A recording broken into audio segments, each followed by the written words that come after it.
ہمارے نا محلے میں ایک درزی ہوتا تھا، بہت کاریگر تھا، اس کے بڑے شاگرد تھے، اصل وہ بکھر کا تھا، یہاں روزی روٹی ملی تو وہیں آ گیا، پرانے شہر میں رہتا تھا، تو وہاں اس کے ساتھ ایک عجیب معاملہ تھا، وہ جس دکان پہ بھی بیٹھتا، ساری عمر گھر بھی کرائے کا تھا، اس کی دکان بھی کرائے کی تھی، اور ساری عمر ایسی گزری، جس دکان پہ بیٹھتا تھا وہ اس دکان وہ کیا کرتا تھا، ویران دکان ڈھونڈتا تھا جس کی دکان کرائے پہ نہیں ہوتی تھی۔ غور طلب بات ہے، عجیب بات بتا رہا ہوں، یہ میرے دیکھے واقع ہیں، وہ ہمارے پڑوس میں کوئی 30 سال رہا، تقریباً 30 سال رہا، وہ ویران دکان لیتا تھا، نامور اتنا تھا کہ استاد کو آ کے دنیا ڈھونڈتی تھی چاہے وہ گلی کے کونے میں جہاں بیٹھ جائے، اتنا کاریگر تھا، ویران دکان ڈھونڈتا تھا جس دکان کو کوئی نہیں لیتا تھا، پھر لکھواتا تھا کہ اتنے سال تک نہیں اٹھائے گا، وہ خوشی سے لکھ کے دے دیتا تھا کیونکہ اس کو تجربہ تھا، اس کو نہیں تھا، اتنے اور بڑے بڑے طاقتور لوگوں کی گواہیاں ڈلواتا تھا کہ کل کو مجھے اٹھائے گا، کیونکہ میں کیسے اٹھاؤں گا، میری دکان کرائے پہ نہیں جاتی، تو مجھے کرایہ دے رہا، اتنے عرصے سے میری دکان بند پڑی ہے، میں کیسے اٹھاؤں گا، کہ نہیں تو مجھے اٹھائے گا، پتا ہے مجھے، بڑے بڑے لوگوں کی گواہیاں ڈلواتا تھا،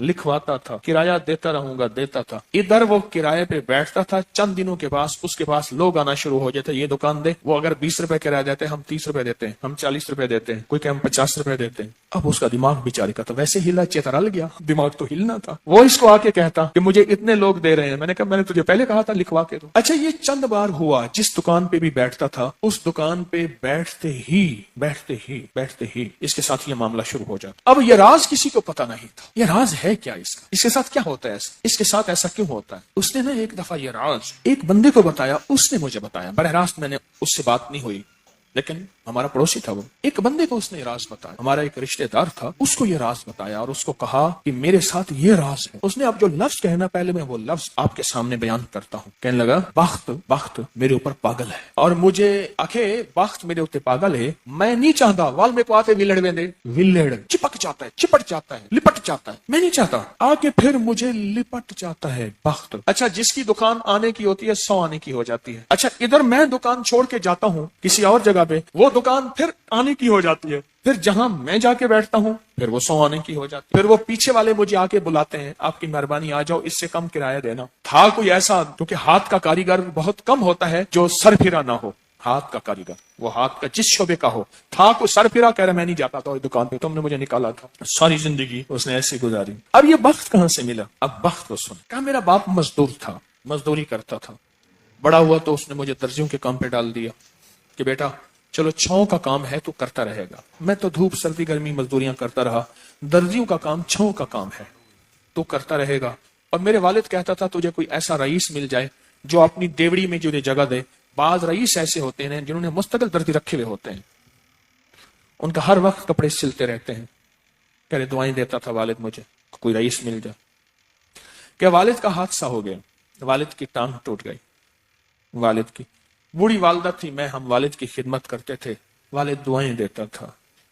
ان پڑھ تھا، کسی نے والد کو اللہم صلی علی محمد بتا دیا، بس یہی پڑھتا تھا، اور ٹوٹی پھوٹی قل ہو اللہ پڑھتا تھا، باقی کوئی ابا کو پتا نہیں تھا، کہا میں درزیوں سے پیسے تھوڑے سے لاتا تھا، گھر میں فاقے آنا شروع ہو گئے، تھوڑے سے پیسے میں لاتا تھا، ابھی کام سیکھا نہیں تھا، استاد کبھی کبھار دے دیتا تھا، اور والد روز لاتا تھا، گھر میں سختی اور تنگی آنا شروع ہو گئی، بہت زیادہ غربت، تنگ دستی، ہماری ایک پھوپھی تھی، کہیں دور رہتی تھی، بہت بوڑھی تھی، والد سے بھی بڑی تھی، وہ آ کے ہمارے گھر اس نے قیام کر لیا کہ تمہارے والد کی خدمت کروں گی، اس کے بیٹے اسے ٹھوکریں مارتے تھے اور اس کی عزت نہیں کرتے تھے، وہ پھر گھر آ گئی، اب میری ماں مجھے دیکھے میں اپنے دیکھوں، ماں نے کہا بیٹا آ گئی ہے، اس کی بھی خدمت ساتھ کرنی ہے، اب پھوپھی نے، ایک پھوپھی بوڑھی ابے سے بڑی، ایک والد معذور، بوڑھی والدہ اور بہت سارے بہن بھائی، کہا کہ کئی راتیں ایسی گزرتی تھی میں اور میری ماں نہیں کھاتے تھے، فاقوں میں سوتے تھے، پھوپھی کو کھلاتے تھے، کہا پھوپھی کھاتی بہت تھی، آپ بچوں کا سب کچھ کھا جاتی تھی، سارا اپنا بھی کھا جاتی تھی، کھاتی بہت تھی پھوپھی، کہا اس سے چھینتے تھے تو پھوپھی لڑنے پہ آ جاتی تھی، ایک گھر میں عجیب کشمکش تھی، کہا ان سختیوں تلخیوں میں ان کی خدمت کرتا رہا، باپ کی ماں کی خدمت کرتا رہا، حتیٰ کہ والد پتہ نہیں کتنے سال کہے مجھے بھول گئے، فوت ہو گئے، اور پھوپھی نے کے دل میں یہ بات آئی کہ ہم نے والد کو زہر دیا، اس نے سارے جہان کو کہنا شروع کیا کہ انہوں نے والد کو زہر دے دیا، میرے بھائی کو مار دیا، گھر میں روٹی بھی کھاتی تھی، بچوں سے چھین کے بھی کھاتی تھی، چوری چھپے بھی کھاتی تھی، دن رات بھی کھاتی تھی، ہمیں برا بھلا بھی کہتی تھی، لوگوں کے ہاں شکوے بھی کرتی تھی، پھوپھی نے جینا حرام کر دیا۔ کہا میری ماں کہتی تھی بیٹا کوئی بات نہیں، برداشت کرو۔ برداشت کرتے کرتے پھوپھی بھی چلی گئی اور اس کو اللہ کی امانت کو اللہ کے سپرد کیا، اور پھر اب ماں رہ گئی۔ اب میں نے اپنی ساری توجہ ماں پہ ڈال دی۔ کہا اماں کیا کرتی، خالی چابی نہیں ہوتی ہے، چابی، روٹی تو تھوڑی سی ہوتی تھی کھا لیتے تھے، خالی چابی ہاتھ میں ایسے لے کے نا کہتی اللہ اس کو اتنا بخت دے، اتنا بخت دے، اس کے ساتھ دھرتی لگے تو اس کو بخت دے، اس کے ساتھ سوئی لگے تو اس کو بخت دے، اس کے ساتھ دھاگا لگے تو اس کو بخت دے، اس کے کپڑے جو پہنے اس کو بخت دے، اس کو جو دیکھے اس کو بخت دے، اس کو جو اس کو دیکھے اس کو بخت۔ اماں چھابی لے کے مانگتی تھی، روتی تھی، اور بعض اوقات چھابی میں اماں کے بہت سارے آنسو ہوتے تھے۔ کہ بس یہ نظام چلتا رہا چلتا رہا، اماں بھی گزر گئی۔ اب اس کے بعد پھر میں میرے بچے، اب جو بخت کے دروازے کھلے، میں جس کو دیکھتا ہوں اس کو بخت، جو میرے کپڑے پہنتا ہے اس کو بخت، جس سے سوئی خریدتا ہوں اس کو بخت، جس سے دھاگا خریدتا ہوں اس کو بخت، جس کی جگہ پہ بیٹھتا ہوں اس کو بخت۔ بخت جب بیدار تھا بدبخت آنکھیں سو گئیں۔ خیال کرنا ابھی بخت بیدار ہے، کہیں بدبخت آنکھیں سو نہ جائے۔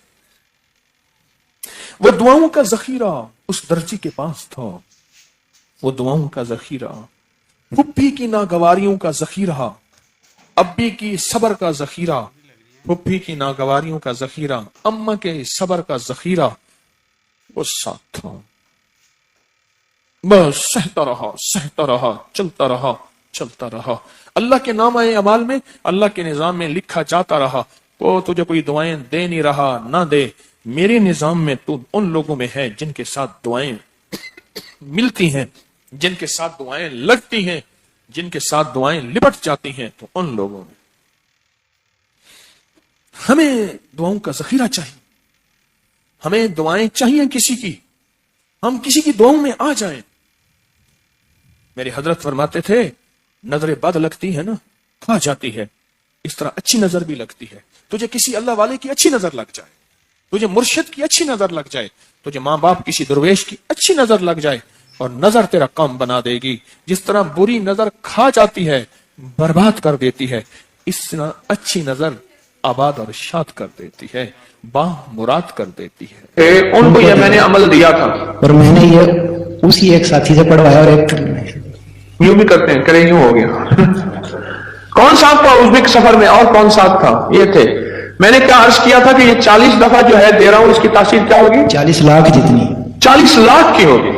اور جس نے یقین کیا وہ بتا رہا ہے کہ کوئی زندگی کا خوف ہے، وہ رزق کا، وہ دولت کا، وہ دولت عزت جانے کا، وہ رشتوں کا، وہ صحت کا، وہ جادو کا، وہ بندش کا، کوئی دشمن کے حملے کا، کسی کوئی خوف ہے، بس 40 دفعہ پڑھا۔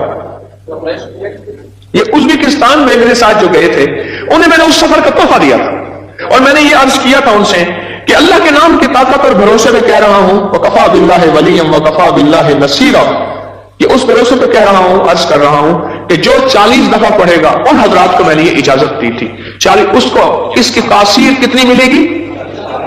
40 لاکھ کی، اور واقعی ہے ایسے۔ آپ مجھے دے دوں، انہوں نے پیسے بھرے تھے، انہوں نے پیسے دیے تھے بیچاروں، مجھے نہیں دیے تھے، الحمدللہ مجھے صفائیوں کی ضرورت نہیں ہے، میں جب بھی جاتا ہوں اپنے پیسے، اب اجازت مل جائے نا، ایسے نہیں دوں گا۔ یہ انہوں نے لفظ ایک استعمال کیا ہے، طلاقوں کی بڑھتی ہوئی شرح، اس سے بہت خوفزدہ ہوں، بہت پریشان ہوں۔ اتنی مخلوق آ کے روتی ہے، اتنی روتی۔ میں رات کا واقعہ سنا، میں ایک جگہ ایک محسن کے ہاں بیٹھا تھا، تو جن کا میں نے کہا نا میرے دوست تھے، گاڑی چلا رہے تھے، تو مجھے بتایا کہ یہ اس وقت یہ واقعات چل رہے ہیں، یہ چل رہے ہیں۔ میں نے کہا اچھا، مجھے تو پتا چلتا۔ تو وہاں وہ کہنے لگے کہ میری شادی ہوئی، تو شادی کے دوسرے دن ولیمے کے دن اس خاتون کی جو بیوی بنی، اس کی سہیلی کی شادی تھی، تو سہیلی کی شادی میں دونوں میاں بیوی گئے، تو جو سہیلی کا والد تھا اس نے اپنے جو ہے داماد کو گاڑی بھی دی، کوئی 20-22 لاکھ بھی دیا، یہ بھی دیا۔ اس نے آ کے جھگڑا شروع کر دیا کہ تیرے ماں باپ نے کیا دیا مجھے۔ اور تیسرے دن گھر سے باہر نکل دیا اور طلاق ہو گئی. میں کہتا ہوں جس نے اپنی زندگی میں انگارے، بچھو، سانپ اور دکھ، قتل، مقدمے، بیماریاں، تکلیفیں، مشکلات، مسائل، الجھنے اور روگ بھرنے ہیں، اور مجھ سے ایک وظیفہ لے لے. وہ وظیفہ یہ لے لے، بیوی کے ماں باپ کو گالیاں دے اور ان سے کہے جائیداد لے آ اور جہیز لے آ. اس سے مطالبہ کرے جا ماں باپ سے حصہ لے آ، یا اس سے کہے تیرے ماں باپ نے کیا دیا مجھے، اور ماں باپ سے جا کے مطالبے کر. میں کہتا ہوں جو بندہ مجھ سے یہ آج پیکج لینا چاہتا ہے تو میں آج دینے کو تیار ہوں. بولو کون چاہتا ہے؟ آپ چاہتے نہیں؟ ویسے میں فرضی ہاتھ کھڑا کر رہا ہوں، ہاتھ کسی نے نہیں کیا، ایسے فرضی ہاتھ کھڑا کر رہا ہوں. آپ چاہتے نہیں؟ میں تو نہیں دینا چاہتا، یہ ایسے فرضی ہاتھ کھڑا کر رہا ہوں.